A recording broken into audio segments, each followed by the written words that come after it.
Forget about me, did you? What's up? I've been away. Sorry about that. So happy to be back and chatting with you guys. I wanted to tell you two things that I think are really important today. The first is that while I was away, I wrote a new book. It's called The People Are the Prize, Not the Profit. If you care about managing teams, hiring teams, retaining teams, making sure that people aren't leaving, avoiding that very, very, very costly churn that tends to happen when people are unhappy or they find a better fit. This book is for you. It's not going to be free like the Empathy Revolution was. This book is going to cost a very, very, very costly $5 fucking. And the reason why it's going to cost $5 is because knowledge is expensive. I know it shouldn't be. I know that's not the world that we want to live in, but that's the point. My time is valuable. My knowledge, 20 fucking years of hiring, firing, and managing teams, keeping them together in some of the craziest times ever, literally ever, that costs something. So for $5, you can unlock some of the most actionable steps on like how to manage teams, how to manage fucking meetings, how to interview people, what to look for when you're trying to find an empathetic candidate. How do you find out if somebody is the right fit? I'm super proud of this book. I'm so excited about it. And when it is live on the site, I will drop a link in here for you. That is not the only thing that I wanted to talk to you about.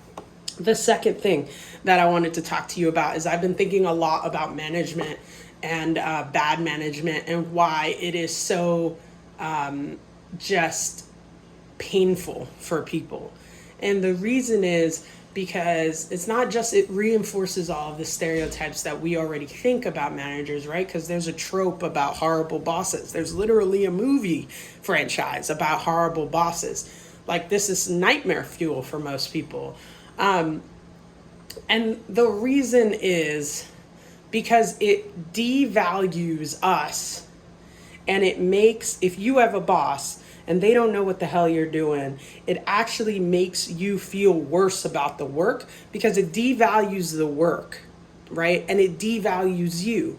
If I'm working all day and you don't know what I'm doing and you don't know that I bring value, that makes you feel terrible. If you are second guessing me all the time, that makes you feel like your expertise does not matter. It's insignificant. That's devaluing.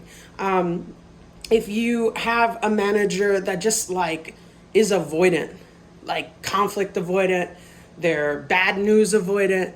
I used to have a boss that was allergic to bad news. And it was like, no matter what story I told that person, they told a good version of it.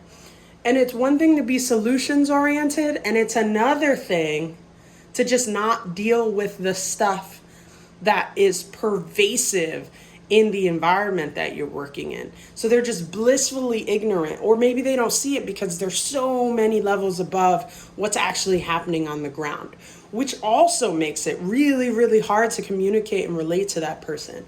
So, I mean, I've been thinking a lot about this. I think that that's probably going to be book number 2 in this series of 3 books that I'm working on. First one is on teams. Second one will probably be on management. And the third one is going to be the story of me. Probably the most difficult thing to write about is like putting myself back in that place.